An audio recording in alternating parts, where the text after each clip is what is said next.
you so much. I grabbed the microphone I'm used to holding on. So I have 20 seconds to talk nothing. So, thank you very much for joining us. Thank you very much, Phil, Sue, Ryan, everybody at the Creative Alliance for holding us. So, how do you start something? Oh, there's the first slide. So, there's an embarrassing picture of me in the 80s. My father is the man in the middle, and that's my brother, of course. I'd like to show you the story. Oh, this is going quick. So, my dad retired from the public service. He was a geologist. And 7 years later, he passed away. He passed away solitary in his house. He was very much alone. He was disconnected from the world. There's a picture of me with Joel Turner. He was quite famous as well. Maybe more famous. And I had the life, the Gold Coast apartment, and everything was great. But there was something missing. And then I saw this movie up here on the screen you can get on iTunes called The Happy Movie. And it's partnered with a movie called I Am.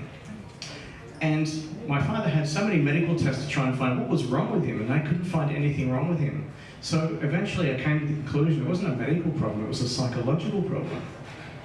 So then I took off around the world, walked out of the music industry, that was enough of that, and self-funded research. I ran around the world looking at eco-villages. I sort of thought I could see some answers in eco-villages as to how we could maybe try and make people happier or more content.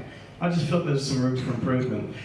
Amazingly, one of the festivals we have right here is an amazing experiment that proves that connection is amazing. Woodford. If we, how many people go to Woodford in this room? It's like almost everybody, but there's a few who haven't. You must go. What are we up to? More expensive housing. So Woodford is an example of a unintentional community for a week, and it works so well. And one of the biggest things about Woodford, I think, is this community, people coming together. Now, at the moment, we have this problem where housing is extremely expensive. This is down near Badina. And, $500,000 for the right to live somewhere. So we're also looking at addressing this. Now, another issue that's facing some of us in the room and some of us in the far future is what do we do as we age? Do we want to age in a nursing home with people paid to look after us and shave our bits because they have to do that? Or wouldn't we rather age in community? This is Currumbin, the eco-village down near the Gold Coast and the New South Wales border. This is a community. And they're maturing and they're evolving, but they're kind of going along the right path. I can tell you a lot about it, but the next slide will come up sooner. I wonder what it will be. Shall we wait? Aha, Bitcoin. So, eco-villages can be hard. People generally have problems. I can see some friends of mine in this room actually who have been in eco-villages, and it gets a bit testing. So we're looking at how we make these wonderful things called eco-villages work. They used to be called communes, and people eventually have problems and have to sort them out. Bitcoin and blockchain, it establishes trust between strangers. So, very quick word, blockchain is a technology that I feel adds to the equation of what eco-villages have been testing out over the last 40 years. And it may help offer some solutions. This is an example of a dry composting toilet. So we're looking at the holistic side of everything, but we won't go into this. I'm really excited about the blockchain. We're looking at... It works, great, we love it. It deals with your shit. So blockchain helps establish trust between strangers, and combining blockchain with the idea of having fun, I think those are the missing keys to how we can develop communities or eco-villages that actually function and work.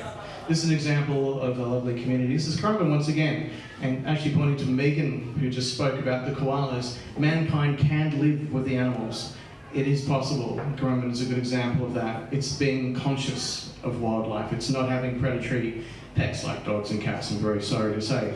But they don't have them at Currumbin, so the animals run free.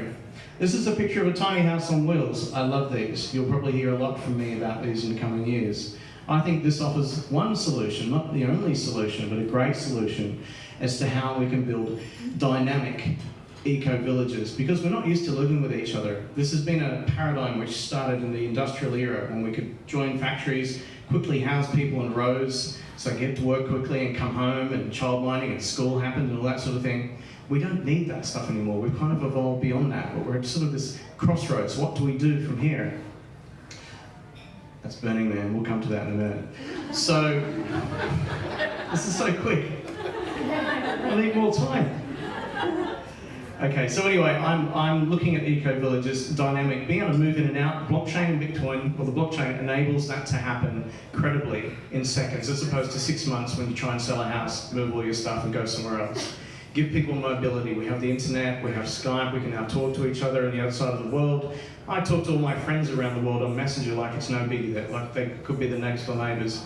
The next door neighbours I probably never talk to because of the way that we live in this current society. It's very disconnected. This is a beautiful picture. So what I'm floating is, imagine if instead of us going back to our houses, our lonely houses in the country or in the suburbs, where we kind of know the neighbours, or maybe we don't know them, or maybe we don't even like them. Imagine if we went back to a community of the Creative Alliance. Imagine if we were all friends. Some of you are actually new, and some of you know each other quite well. But it's this idea that we don't have to, with the blockchain coming up soon, we don't have to live in communities where we just don't know anyone. We can actually easily move in and out in the future into communities that we choose to. We like one, we move there. We can stay there for a long time. We don't like it after a while, want to try something else, move out very quickly. Currently, the housing system doesn't enable that. And again, affordability. Put houses on wheels, make them smaller, more minimalism, better for the environment. It just makes a bit more sense. And that's what I've been researching for a few years. And finally, there's a tiny house in Christiania, which is a commune, hippie, eco-village in Denmark, which has been going since the 70s. And they artfully made this quite delightful. So you don't have to make it all boring. You can make it fun, and you can turn it into art. And just as well, we're talking with all of you folk tonight. So thank you very much for having me. Cheers. You get to drink.